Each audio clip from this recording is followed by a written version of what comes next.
Em seu ministério segundo o Novo Testamento e o Livro de Mórmon, Jesus realizou muitos milagres. Ele curou os enfermos, ressuscitou os mortos e expulsou demônios.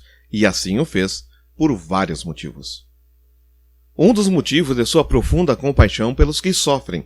Quando estava com os nefitas no Novo Mundo, ele disse: "Eis que minhas entranhas estão cheias de compaixão por vós. Tende enfermos entre vós, trazei-os aqui, e eu os curarei." O mesmo se aplica aos milagres que realizou na Galileia. Quando um centurião pediu a ele que curasse uma pessoa, Jesus teve compaixão e se dispôs a ir até sua casa, apesar do estigma a quem ajudava os romanos.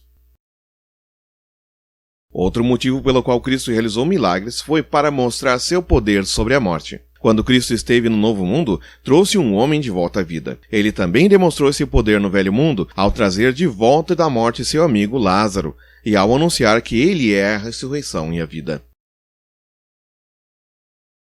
O principal objetivo dos milagres de Cristo é cumprir as profecias. O rei Benjamim disse que Cristo fará grandes milagres entre os homens, como curar os enfermos, levantar os mortos, fazer andar os coxos, dar vista aos cegos, fazer ouvir os surdos e curar toda espécie de enfermidades. Terceiro Nef 16 mostra que Cristo fez os 6 milagres descritos no discurso do rei Benjamim.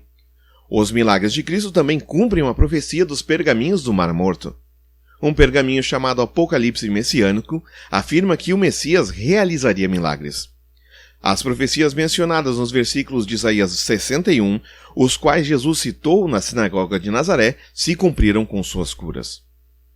Cristo também realizou milagres para mostrar que ele é um profeta como Moisés, como havia prometido em Deuteronômio 18. Tanto Moisés quanto Cristo alimentaram multidões milagrosamente. No Novo Mundo, Cristo deu pão ao povo, pois nem os discípulos nem a multidão havia levado pão ou vinho, mas ele verdadeiramente lhes deu pão para comer e vinho para beber. Da mesma forma, Moisés intercedeu junto ao Senhor quando os filhos de Israel estavam no deserto, e o Senhor enviou maná, um alimento como pão, e milagrosamente fez brotar água de uma rocha.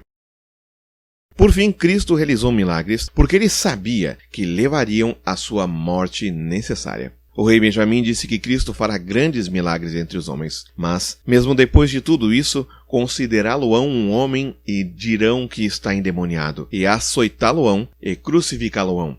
De certa forma, os milagres de Cristo fizeram com que isso acontecesse. O pesquisador John W. Welch argumentou que quando Cristo ressuscitou Lázaro dos mortos, sabia que esse ato levaria à sua execução.